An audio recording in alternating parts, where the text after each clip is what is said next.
बादलों भरी एक रात हम घर से निकले। अमरनाथ को मैंने जो हिदायत दी थी वो इन पर अमल कर रहा था। इस बीच मैंने हरनावती से कोई बात नहीं की थी, बल्कि जब दूसरी रात वो चोरी चोरी घर से बाहर निकली तब भी मैंने उसे नहीं रोका। हालांकि मैंने उसे देख लिया था, वो उस पापी अछूत के साथ वक्त गुजारती रही, मगर मैं अपना काम आगे बढ़ाने का पूरा मंसूबा बना चुका था। मैं और अमरनाथ राम मंदिर पहुंचे। पुजारी शिव नारायण जी को उठाया और उनसे पूछा कि क्या ये बात सच है। पुजारी जी सच्चे आदमी थे। उन्होंने साफ साफ कह दिया कि दो प्रेम करने वाले एक होना चाहते थे। उन्होंने संसार की रीत के मुताबिक वो सब कुछ कर दिया जो उन्हें एक कर देता था। तब मैंने जहर की शीशी शिव नारायण जी को देते हुए कहा, और आपने जो कुछ किया शिव नारायण जी, इसके नतीजे में आपको ये मौत कबूल करना होगी। शिव नारायण मुस्कुराते हुए बोले, मौत और जीवन भगवान की लेन देन है। अगर इस जहर में मेरी मौत लिखी है तो मुझे ये हर हालत में पीना पड़ेगा, और अगर अभी कुछ जीवन बाकी है तो ये जहर मेरा कुछ नहीं बिगाड़ सकेगा। सो मैंने देखा कि शिव नारायण जी जहर की पूरी शीशी हलक में उंडेल गए और थोड़ी देर के बाद उनके हाथ पांव मुड़ गए।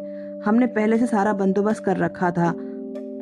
जहर निकले हुए एक सांप की दुम मरोड़ कर उसे शिव नारायण जी के पांव से चिपका दिया, और सांप के दांत शिव नारायण जी के पांव में गड़ गए, ताकि देखने वाले यही समझें कि पंडित महाराज सांप के डसे से मरे हैं। इस तरह हमने हरनावती और हीरा की शादी के सबसे बड़े गवाह को खत्म कर दिया। लेकिन बात यहीं तक महदूद नहीं रहनी थी, दूसरा इंतजाम भी करना था। शिव नारायण जी की मौत पर किसी ने कोई शुबह नहीं किया। हरनावती 6 रातें हीरा से मिलती रही, मगर 7वीं रात हीरा के जीवन में कभी नहीं आई। मंसूबे के मुताबिक हरनावती को दूसरे गांव भेजा गया और वो सबके साथ खुशी खुशी गई थी, मगर मैं और अमरनाथ 8 आदमियों के साथ तैयार थे। हम लोग रात की तारीकी में लाखू के घर पहुंचे। दरवाज़ा बजाया तो लाखू ने दरवाज़ा खोल दिया। मेरे आदमियों में से एक ने उसके सर पर लाठी मारी और लाखू हाय कहकर ढेर हो गया। तब हीरा बाहर निकला और हमने उसे भी लाठियों पर रख लिया। फिर घर की 3 औरतें, बाप, बेटे और एक बच्चे को हमने हाथ पांव बांधकर वहीं डाल दिया, और उसके बाद पूरे घर पर मिट्टी का तेल छिड़क कर आग लगाई थी। इतनी तेज आग लगाई थी हमने और इतना तेल डाला था कि कोई उनकी मदद ना कर पाए। 20 घर जले थे इस आग से, और हीरा और लाखू अपने मजीद 5 घर वालों के साथ जलकर भस्म हो गए थे। तब मेरे दिल को सुकून मिला। हरनावती वापस आ गई। बस्ती वाले कभी ये ना जान सके कि आग कैसे लगी थी। बस उन्होंने कोयला हुई लाश निकाली थी और उसके बाद क्रियाक्रम कर डाला था। मगर हरनावती मुझे शुबह की नज़र से देखती थी, और फिर एक रात वो मेरे पास पहुंच ही गई। मैं इस वक्त अपने किसी काम में मसरूफ था। हरनावती का चेहरा देखकर मैं चौंक पड़ा, और मैंने इससे पूछा कि उसे कैसे आना हुआ। तो उसने पुरस्कार लहजे में कहा, मेरा सुहाग कैसे भस्म हुआ महाराज? मुझे क्या मालूम, मैंने गुस्से से कहा। मगर मुझे मालूम है। मुझे मालूम हो गया है। क्या मालूम हो गया है? मेरे ससुर लाखू के घर में आग लगी नहीं, लगाई गई थी। लगाई गई थी? किसने लगाई? अमरनाथ, भेलचंद, शक्तिलाल, परसीराम, रघु, शंकर, राजन और सोना आग लगाने वाले थे, और आप आग लगवाने वाले। क्या बक रही है? मैं गुस्से से दहाड़ा, मगर मेरे बदन में सर्दी दौड़ गई। सारे नाम सच्चे थे। किसी ने मुखबरी कर दी थी। न जाने किसने जुबान खोल दी। हरनावती हैरतअंगेज तौर पर पुरसुकून थी। उसने कहा, शुबा तो मुझे पहले ही था भैया जी। आखिर आप मेरे भैया हैं। हमने एक माँ की कोख से जन्म लिया है, मगर आपने जो अन्याय किया है वो अच्छा नहीं था। सारे कुंबे को मरवा दिया, बच्चे को भी ना छोड़ा। दोष तो हीरा का था महाराज, सबका तो नहीं था। आपको रहम ना आया उन पर, जिंदा जलवा दिया आपने उन्हें आग में। हरनावती, जो कुछ मैंने तेरे साथ आज तक किया है उसका ये बदला दे रही है, मुझ पर इल्जाम लगा रही है। ठीक है, अगर ऐसी बात है तो जा थाने में चली जा, मेरे खिलाफ रपट दर्ज करा दे, गिरफ्तार करवा दे मुझे इन सब के कत्ल के इल्जाम में।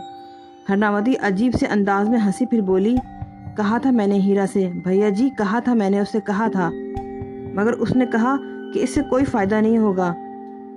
बंसीराज महाराज इख्तियार वाले हैं, पुलिस को अपने जाल में फांस लेंगे, मौला दौलत दे देंगे, और इस तरह बात खत्म हो जाएगी।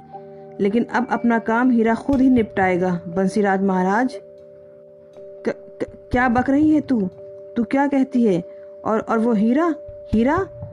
बात मेरी समझ में नहीं आई थी। हरनावती ने आहिस्ता से कहा, आया था हीरा मेरे पास, भैया, पहले मुझसे उसने अपनी सारी बिपता सुनाई और उसके बाद कहने लगा कि अगर अकेला मार दिया जाता तो ये सोचकर खामोश हो जाता कि चलो हरनावती के भैया ने मारा है, मगर सारे मार दिए, पिताजी को भी मार दिया।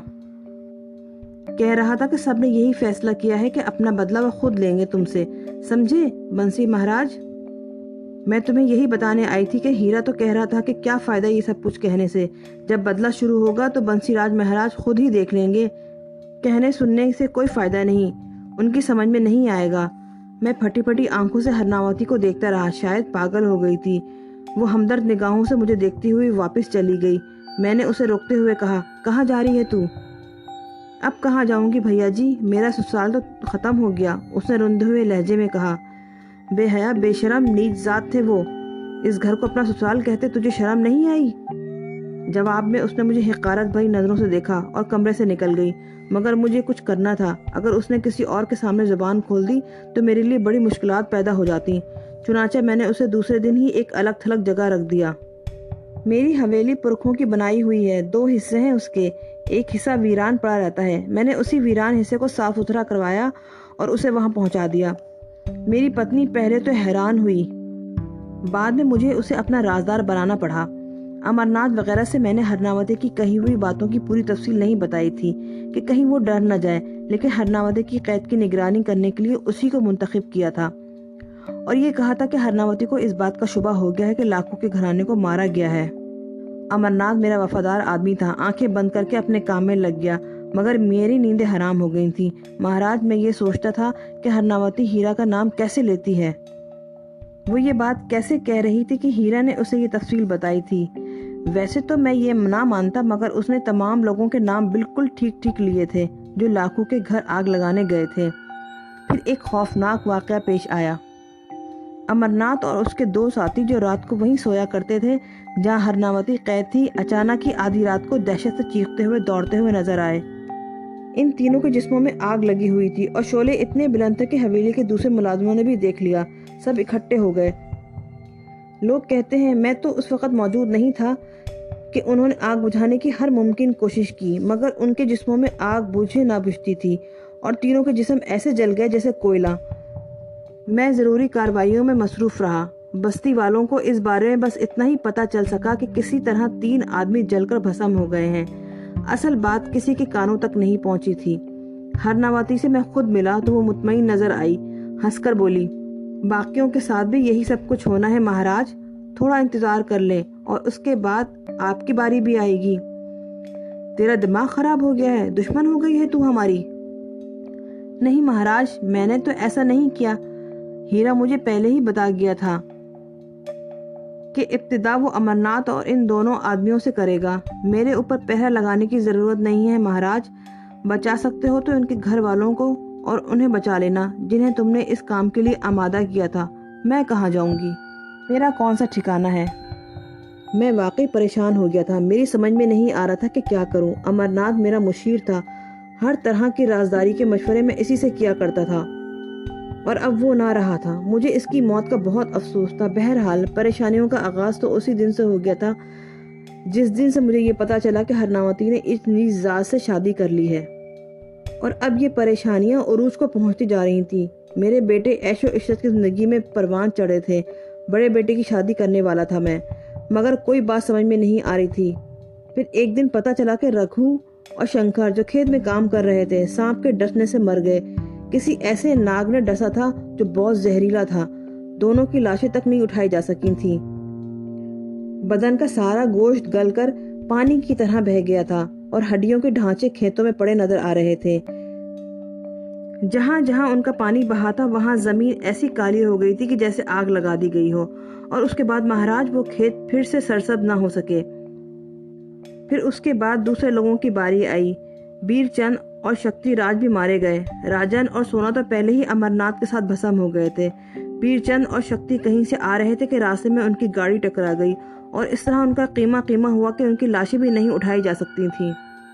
अब मेरे हवास जवाब देने लगे थे। मैं बीमार हो गया था, इतना बीमार के बुखार उतरते ना उतरता था कि एक दिन मेरे वैद्य जी मेरे पास आए। भद्दी शक्ल के मालिक थे। मेरा बेटा कपूर चंद उन्हें लेकर आया था। दवाओं का बक्स उनके पास था। कपूर चंद ने कहा कि ये बहुत नामी गिरामी वैद्य जी हैं और बहुत अच्छा इलाज करते हैं। मैं आपको उन्हें दिखाना चाहता हूँ पिताजी। मैं तैयार हो गया। वैद्य जी ने कहा वो तन्हाई में मुझसे कुछ बातें करेंगे। सब चले गए। वैद्य जी ने मुझे अपने थैले से दवाओं की 2 पुड़ियाँ निकाल कर दी और कहा कि मैं उन्हें पानी के साथ खा लूँ। मैंने ऐसा ही किया। पुड़ियाँ खाने की देर थी कि मुझे अपने बदन में बड़ी ताकत महसूस हुई और यूं लगा जैसे मैं ठीक होता जा रहा हूँ। मैंने अकीदत भरी निगाहों से वैद्य जी को देखा तो वो हंसने लगे, फिर बोले, अगर अभी से मर गए ठाकुर बंसीराज तो बाद के काम कैसे देख सकोगे? मेरा तुम्हारे पास आना तो बहुत जरूरी था। तुम्हें अभी जीता रहना है महाराज, बहुत अरसे तक जीता रहना है। तुमने मेरा परिवार को खत्म किया है, अपना परिवार खत्म होते हुए भी अपनी आंखों से देखोगे। और जब मैंने हैरान होकर वैद्य जी के चेहरे पर नजर डाली तो ये देखकर मेरी जान ही निकल गई कि वो हीरा था। हीरा जिसे मैंने जलाकर भस्म किया था, वो मुझे शरीर आंखों से देख रहा था। भगवान के यहाँ कोई जात नहीं बनाई जाती, न ऊंची जात न नीची जात, और दिल तो भगवान ने सभी को दिया है। हमने तो फेरे किए थे आपकी बहन से महाराज, कोई गुनाह नहीं किया था। स्वीकार कर लेते हमें तो क्या हो जाता। और फिर दोषी तो हम थे। हमारे पिताजी को भी मार दिया तुमने, माता को भी मार दिया और भतीजों को भी मार दिया। कैसा अन्याय किया तुमने महाराज। हम तो हरनावती की वजह से खामोश हो जाते, माफ कर देते तुम्हें, मगर दूसरे माफ करने को तैयार नहीं है। जीते रहो। वो तो मारे गए जिन्होंने हमारा घर फूंका था। और अब तुम्हारे परिवार की बारी है महाराज। 5 बेटे हैं तुम्हारे, 2 बेटियां हैं। बेटियों की तो शादी कर दी तुमने, उनका नंबर सबसे बाद में आएगा। पहले इन 5 सतूनों को गिरते हुए देख लो। हम ऐसा कर देंगे महाराज कि तुम्हारे घर में फिर कभी रोशनी नहीं आएगी। हम तुम्हारी सारी दिवालियां बुझा देंगे। पहले अपने इन 5 सतूनों को गिरते हुए देख लो। हम ऐसा कर देंगे महाराज कि तुम्हारे घर में फिर कभी रोशनी ना आएगी। हम तुम्हारी सारी दिवालियां बुझा देंगे। हम सब ने यही फैसला किया है, मगर तुम्हें जीना है। बीमार रहोगे तो ये तुम्हारी मर्जी है। जरा सेहतमंद रहो ताकि अपने किए का अंजाम अपनी आंखों से देखो। ये कहकर हीरा दरवाजे से बाहर निकल गया। मेरे पूरे जिस्म में सर्द लहरें दौड़ गई थीं। कोई शुबा नहीं था, कोई धोखा नहीं था। जो कुछ देखा था अपनी आंखों से देखा था, जो कुछ सुना था अपने कानों से सुना था, और दिल खून होकर रह गया था। उसने मेरे बेटों की तरफ इशारा किया था और मुझे अपनी औलाद अपनी जान से ज्यादा अजीज थी। बड़ा बदहवास हो गया था मैं। कुछ समझ में नहीं आ रहा था कि क्या करूं। मेरा बेटा जो सबसे बड़ा था, मेरी इस बीमारी की वजह से काफी तवज्जो दे रहा था। एक बार उसने पूछा, मेरे मन को क्या रोग लग गया है, कुछ बताओ तो सही।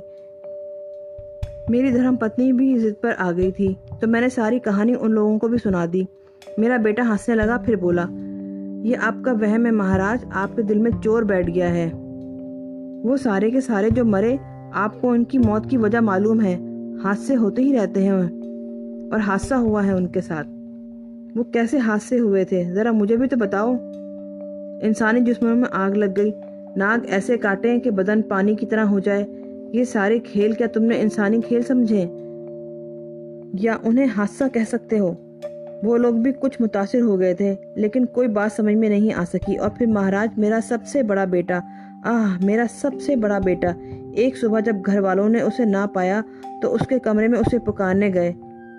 नौकर ने उसकी लाश छत से कुंडी से लटकी हुई देखी थी और उसकी जुबान और आंखें बाहर निकली पड़ी थीं। ये नहीं पता चला कि किसने उसे सूली पर लटकाया। जमीन से 8 फुट ऊंचा लटक रहा था और गर्दन में रस्सी डली हुई थी और रस्सी कुंडे में। कोई बात समझ में नहीं आई थी। पुलिस को बुलाया गया, पुलिस ने अपना सारा काम किया, मगर मुझे हीरा की बात याद थी। मेरा दिमाग उसी तरफ जा रहा था जो हशर हो सकता था मेरे मन का। महाराज, आपको पता है, उसी बेटे की शादी करने वाला था मैं। सब कुछ चौपट होकर रह गया था। महाराज, मैं अपनी जीवन भर की कमाई लुटा बैठा था अपने हाथों से। हरनावती के पास पहुंचा, हाथ जोड़कर इसके चरणों में झुक गया और उससे कहा कि अगर हीरा उसे मिलता है तो हीरा से कहे कि वो हम पर रहम करे। हरनावती ने मुझे मुस्कुराती निगाहों से देखते हुए कहा, आपने किसी पर रहम किया है महाराज आज तक? आप रहम का नाम जानते हैं? तू भी इनकी मौसी हरनावती, तेरे भी तो वो कुछ लगते हैं। मैंने रोकर कहा, कोई रिश्ता नहीं है तुम्हारा मेरा, कैदी हूं मैं तुम्हारी। मेरा तुम्हारा सैदो सैयाद का रिश्ता है बस। तुमने उसका पूरा कुटुंब मार दिया, उसने सौगंध खाई है कि वो भी ऐसा ही करेगा। हरे राम, ऐसा मत कह हरना, ऐसा मत कह। बचा ले अपने भतीजी भतीजों को, बचा ले उन्हें। खून का बदला खून, सब मरेंगे, सब मरेंगे, कोई नहीं बचेगा, वो पागलों की तरह बोली और फिर हंसने लगी, फिर चीखने लगी, फिर रोने लगी। और उसके बाद कुछ कहने को बाकी ना रहा। कुछ नहीं बिगाड़ सका मैं उसका। इस महीने के बाद मेरा गोविंद मारा गया। वो भाइयों में सबसे तगड़ा जवान था, सबसे खूबसूरत जवान था। देखने वाले उसे देखते थे तो उसकी जवानी पे रश्क करते थे। महाराज, मेरा गोविंद रात को खा पीकर आराम से सोया। आधी रात को उसके कमरे से चीखने की आवाज़ें सुनाई दी। वो हलक फाड़ फाड़ कर चीख रहा था, सबको पुकार रहा था। हम सब उठकर उसके कमरे की तरफ भागे। दरवाज़ा खोलने की कोशिश की मगर दरवाज़ा अंदर से बंद था। बहुत से नौकरों ने मिलकर उसे तोड़कर अंदर गए। कमरे में धुआं भरा हुआ था महाराज, कोहरा गाढ़ा काला धुआं जिसमें कुछ नजर नहीं आ रहा था। अब गोविंद की आवाज़ भी सुनाई नहीं दे रही थी। पहले जब उसकी चीखें सुनाई दी थी तो पूरी ताकत से चीख रहा था वो। बाद में उसके बाद आवाज़ मध्यम होती चली गई थी। दरवाज़ा खिड़कियां सब बंद थे। पता ही नहीं चला था कि धुआं कहाँ से आया था। नौकरों ने रोशनियां जलाई लेकिन गहरे गाढ़े काले धुएं की वजह कुछ समझ में नहीं आ रहा था। दरवाजे खिड़कियां खोल दी गईं। जिस तरह भी मुमकिन हो सका कमरे का धुआं बाहर निकाला गया और मैंने अपने कड़ियल गोविंदा की लाश जमीन पर अकड़ी हुई पाई। उसका चेहरा बड़ा भयानक हो गया था महाराज। यूं लग रहा था जैसे किसी ने उसकी गर्दन दबाकर उसे मार दिया हो। और फिर हमें एक कहका सुनाई दिया। भला मैं इस कहके को ना पहचानूंगा? उसी पापी का था, उसी पापी हीरे का कहका था। वो जैसे अपनी कामयाबी में बड़ा खुश हो। महाराज, हम पर जो बीती हमारा मन ही जानता है। जो कर बैठे थे वो तो कर ही बैठे थे, मगर उसके बाद महाराज जो हो रहा था वो सपने में भी नहीं सोचा था।